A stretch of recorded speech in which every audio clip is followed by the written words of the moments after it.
தென்னாடுடைய சிவனை போற்றி, என் நாட்டவர்க்கும் இறைவா போற்றி. அனைவருக்கும் அன்பு வணக்கம்.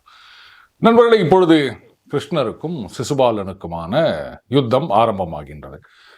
அது திமிர், வேற ஒன்றும் இல்லை. அவனுக்கு தெரியும் கிருஷ்ணரால் மட்டும்தான் அழிவு அப்படின்னு. ஆனாலும் அந்த மமதை வரும்பொழுது கண்கள் மறைக்கப்படுகின்றன. அறிவு கண்கள் அப்படிதான் சொல்லணும். கண்ணதற்கு எல்லாரையும் பார்க்கறான். கிருஷ்ணரை பற்றி பீஷ்மர் அவ்வளவு எடுத்து சொல்கிறார். ஆனாலும் அவன் மூளைக்கு அது ஏறவில்லை. அதனால தான் சொன்ன அறிவு கண்கள் மறைக்கப்பட்டது அப்படின்னு. இதில் ஒரு வித்தியாசம் பார்க்குறேன். அந்த கிஷோரி மோகன் கங்குலியுடைய வெர்ஷனில் பார்த்தீங்கன்னா, ரெண்டு பேருக்கும் நடந்த யுத்தத்தை பற்றி விரிவாக எதுவுமே இல்லை. கிருஷ்ணர் எதற்காக சிசுபாலனுடைய பிழைகளை பொறுத்து கொண்டேன், அவன் பண்ண தப்பு என்னவெல்லாம் அப்படின்னு சொல்கிறாரு. அதுக்கப்புறம் சண்டை நடக்கின்றது. சண்டையில் சிசுபாலனை கொன்று விடுகிறார். அதுக்கப்புறம் மேகங்களே இல்லாமல் மழை பெய்தது. இப்படி மட்டும்தான் சுருக்கமாக இருக்கின்றது. ஆனால் கும்பகோணம் பதிப்பில் கிருஷ்ணருக்கும் சிசுபாலனுக்கும் நடந்த யுத்தத்தை பற்றி விரிவாக கொடுக்கப்பட்டிருக்கின்றது. அது ஏன் அப்படின்னு எனக்கு புரியல. இதில் பார்த்தீங்கன்னா, சிசுபாலன் அப்படியே ரொம்ப திமிருடன் அவன் சொல்கிறான், நீ மட்டும்தான் எனக்கு ஒரே எதிரி கிருஷ்ணா. இன்னைக்கு உன்னையும் கொல்ல போகிறேன். யார்? சிசுபாலன் கிருஷ்ணரை பார்த்து சொல்கிறான்.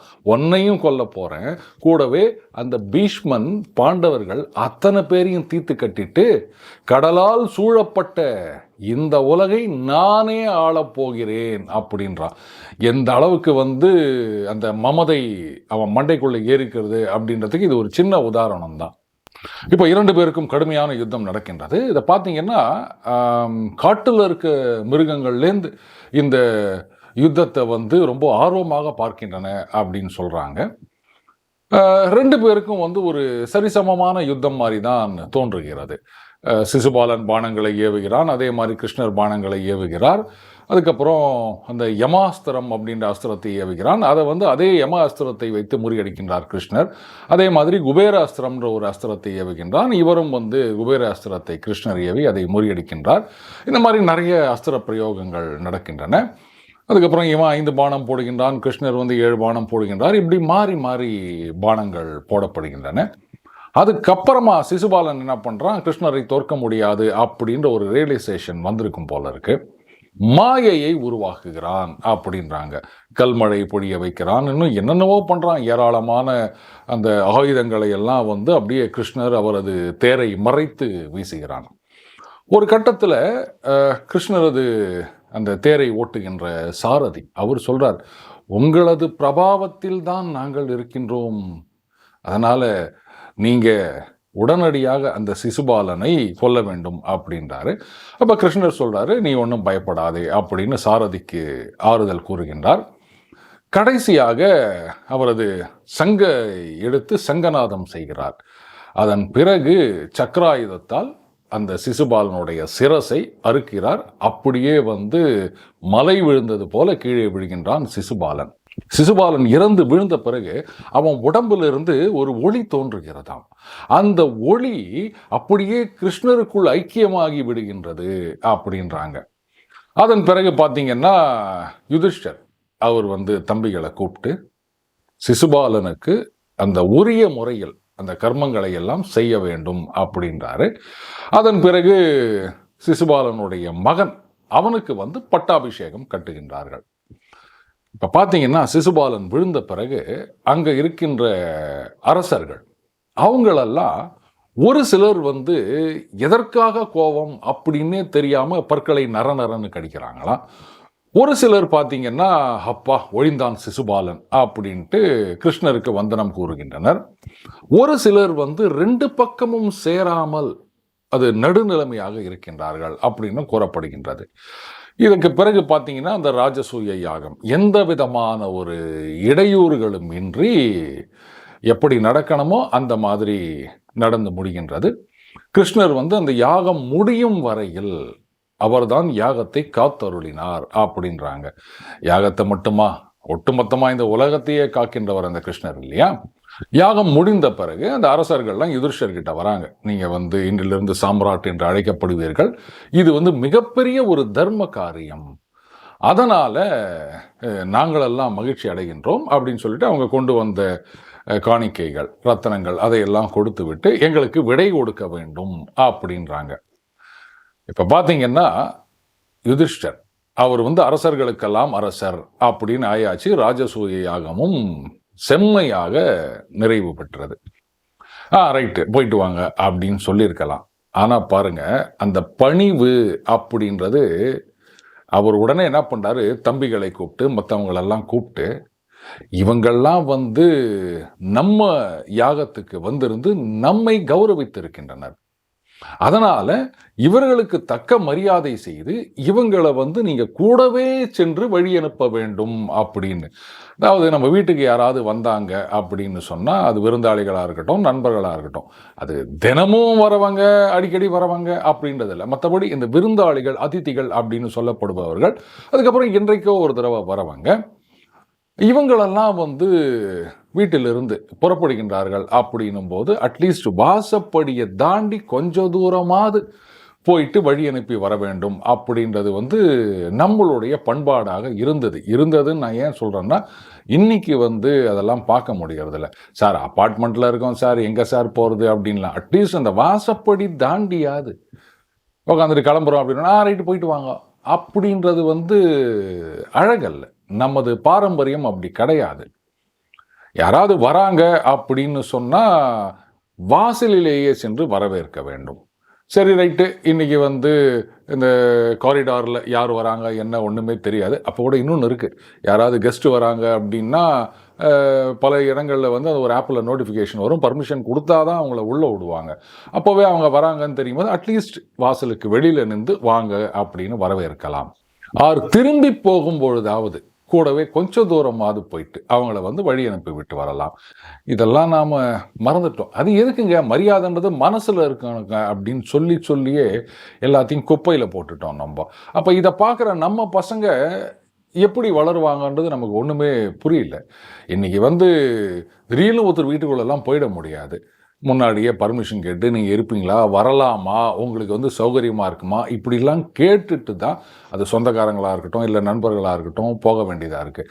நினச்சப்போ ஒரு நண்பர் வீட்டுக்கோ இல்லை உறவுக்காரங்க வீட்டுக்கோ அப்படி போகலான்றதெல்லாம் மாறிவிட்டது. அப்படியே சொல்லிட்டு வந்தாலுமே கொஞ்ச நேரம் பேசிட்டு அதுக்கப்புறம் இதுக்கு மேலே என்ன இருக்குது பேசுறதுக்கு அப்படின்ற மாதிரி அவங்க ஒரு மொபைல் எடுத்து நோண்ட ஆரம்பிச்சிருவாங்க, இவங்க ஒரு மொபைல் எடுத்து நோண்ட ஆரம்பிச்சிருவாங்க. என்னவோ அப்படியே முக்கியமான நோட்டிஃபிகேஷன் வரா மாதிரி, இவர் இல்லைன்னா நாடே ஏங்காத மாதிரி தான் நாம் நினச்சிட்டு பண்ணிட்டு இருக்கோம். அதெல்லாம் ரொம்ப தப்புங்க. விருந்தோம்பல் அப்படின்றது ஒரு கலையாகவே இருந்தது இந்த மண்ணில். இன்னைக்கு அதெல்லாம் மண்ணோடு மண்ணாக போய்விட்டது. அதன் பிறகு ரித்விக்குகள் அவர்களுக்கெல்லாம் மரியாதையுடன் வழி அனுப்பி வைக்கிறார்கள். இப்போ கிருஷ்ணர் யுதிஷ்டர்கிட்ட சொல்றார், தர்மா, நான் துவாரகைக்கு போலான்னு இருக்கேன், எனக்கு விடை கொடு அப்படின்றாரு. அப்போ தர்மர் சொல்றார், கிருஷ்ணா, நான் இந்த யாகத்தை செஞ்சேன், அரசர்களெல்லாம் எனக்கு பொன்னும் பொருளும் கொடுத்துட்டு போயிருக்காங்க. ஆனால் இதெல்லாம் எனக்கு கொடுக்கப்பட்டதாகவோ இல்லை நான் செஞ்சு முடிச்சதாகவோ நான் கொஞ்சம் கூட நினைக்கல கிருஷ்ணா. இதெல்லாம் உன்னால் தான் முடிந்தது, நீதான் இது எல்லாவற்றுக்குமே காரணம். அப்படி இருக்கச்ச நீ விடை கொடு அப்படின்னு சொன்னா உன்னை அனுப்புவதற்கு எங்க யாருக்குமே மனசு இல்லை. ஆனால் நீ துவாரகைக்கு போக வேண்டியதும் அவசியம், அதனால வேற வழியில்லாமல் உனக்கு விடை கொடுக்கிறோம் அப்படின்ட்டு அதுக்கப்புறம் கிருஷ்ணருடனே பாண்டவர்கள் எல்லாரும் கொஞ்சம் தூரம் வரைக்கும் போயிட்டு வழி அனுப்பி விட்டு வருகின்றார்கள். இப்போ யுதிஷ்டர் என்ன பண்றாரு, வேதவியாசர் கிட்ட போகிறார். அவர்கிட்ட போயிட்டு இந்த திவ்யம், ஆந்தரிக்ஷம், பார்த்திவம் அப்படின்னு 3 உத்பாதங்களை நாரத மகரிஷி எனக்கு சொன்னார். எனக்குள்ள ஒரு சந்தேகம் எழுந்திருக்கின்றது. அந்த சந்தேகத்துக்கு பதிலளிக்கக்கூடியவர் நீங்கள் ஒருவர் மட்டும்தான். நீங்க எனக்குள்ள இருக்க அந்த சந்தேகத்தை தீர்த்து வைக்க வேண்டும் அப்படின்றாரு. வேதவியாசரும் என்ன சந்தேகம் அப்படின்னு கேட்கும் பொழுது, இல்லை, ஏராளமான உத்பாதங்கள் எல்லாம் தோன்றின. இப்போ சிசுபாலனும் இங்கு கொல்லப்பட்டான். இந்த உத்பாதங்கள், அதாவது இந்த துர்சகனங்கள்னு சொல்லாமா, அதனுடைய பலன் சிசுபால வதத்துடன் முடிந்து விட்டதா இல்லை தொடருமா அப்படின்னு கேட்கிறான். அப்போ வியாசர் கூறுகிறார், யுதிஷ்டா, 13 வருடங்களுக்கு இந்த பலன்கள் தொடரும். இந்த துரியோதனன் செய்த தவறுகளால் உன்னை கொண்டு இந்த சத்திரிய மன்னர்களுக்கெல்லாம் பெரிய போர் மூண்டு மிகப்பெரிய அழிவு காத்திருக்கின்றது. இந்த பாண்டவர்களால் அந்த மன்னர்கள் எல்லாம் கொல்லப்பட போகின்றனர். இது நீ ஒரு கனவு காண்பாய். அந்த கனவுல சிவபெருமான் அவர் தென் திசை நோக்கி முடிவில்லாமல் சென்று கொண்டிருப்பதாக அந்த இரவு முடியும் வேளையில் உனக்கு ஒரு கனவு வரும் அப்படின்னு சொன்ன உடனே யுதிஷ்டர் அப்படியே ரொம்ப சோகத்தில் ஆழ்ந்து விடுகின்றார். அதுக்கப்புறம் தம்பிகளை எல்லாம் கூப்பிடுறார். இல்ல, இதை கேட்ட பிறகு நான் இருக்கணுமா? என்னால சத்திரிய மன்னர்களுக்கெல்லாம் ஆபத்து அப்படின்னும் போது இது பெரிய அழிவு இல்லையா அப்படின்றார். அப்போ அர்ஜுனன் சொல்றான், நீங்க மனசை போட்டு உழைப்பிக்காதீங்க, கலக்கத்தில் வீழ்ந்து விடாதீர்கள், எது செய்தால் சரியாக இருக்குமோ அதை நீங்க யோசிச்சு செய்யுங்க அப்படின்றான். அதன் பிறகு தர்மர் ஒரு முடிவெடுக்கின்றார். தம்பிகளை எல்லாம் கூப்பிட்டு சொல்றார், இந்த மாதிரி மிகப்பெரிய அழிவு வரப்போகின்றது அப்படின்னு வியாசர் இந்த உத்பாதங்களை வைத்து அவர் கூறியிருக்கின்றார். ஆனால் இதுதான் விதி அப்படின்னா விதியை மதியால் வெல்ல முடியுமா எனக்கு தெரியல. ஆனால் நான் இப்போ சில சபதங்களை மேற்கொள்ள போகின்றேன். அது என்ன அப்படின்னா, என் சகோதரர்களாகட்டும் மற்றவர்களாகட்டும் யாரையும் நான் கடிந்து பேச மாட்டேன் அப்படின்றாரு. என் குலத்தோரின் கட்டளைக்கிணங்க அவர்களுக்கு ஏற்ற மாதிரி பேசிக்கொண்டு அவர்களோடு கூடியிருப்பேன் அப்படின்றாரு. என் பிள்ளைகளைப் போலவே மற்ற எல்லாரையும் நான் நடத்துவேன். இந்த 3 சபதங்களை சொல்லிட்டு அவர் சொல்றாரு, இந்த கலகம் எப்ப ஏற்படுகின்றது அப்படின்னா வேறுபாடுகள் இருக்கும் பொழுதுதான் அப்படின்னு. ரொம்ப அற்புதமான ஒரு வார்த்தை இது. 2 பேருக்குள்ள பிரச்சனை வருது அப்படின்னா அப்ப ஏதோ ஒரு வித்தியாசம் இருக்கின்றது.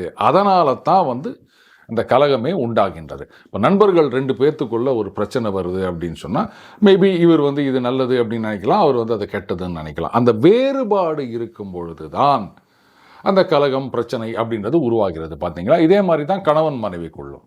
அவங்க இதை செய்யலாம் அப்படின்னு ஒருத்தர் நினைக்கலாம், இதை செய்யக்கூடாதுன்னு ஒருத்தர் நினைக்கலாம். செய்யலாம்னு சொல்கிறதுக்கு இவர்கிட்ட ஒரு 1000 காரணங்கள் இருக்கும், செய்யக்கூடாதுன்னு சொல்கிறதுக்கு இவங்களுக்கு 1000 காரணங்கள் இருக்கும். ஆனால் அந்த காரணங்களை சொல்லிக்கிறதுக்கு நேரம் இருக்காது. எதுக்கு சொல்லணும் அப்படின்ற ஒரு ஈகோ வேற இருக்கும். அப்போது இந்த வேறுபாடுகள் இருக்கும் பொழுது தான் கலகம் உண்டாகிறது. அப்போ அந்த வேறுபாடுகளே இல்லை அப்படின்னா அந்த சண்டையை தூரத்திலேயே நிறுத்தி இனிய வாழ்க்கையை நாம் வாழ வேண்டும் அப்படின்றார் தர்மர். விதியை மதியால் வெல்ல முடியுமா? இதுக்கு பலவிதமான கருத்துக்கள் கூறப்படலாம். எதை தடுக்க வேண்டும், எந்த அழிவை நிறுத்த வேண்டும் அப்படின்றதுக்காக இந்த 3 சபதங்களை ஏற்றாரோ யுதிஷ்டர், அந்த சபதங்களே இதற்கு காரணமாக அமைந்ததா அப்படின்றத நாம பார்க்க போறோம் நண்பர்களே. மீண்டும் அடுத்த பதில் இணைந்திருப்போம். வணக்கம்.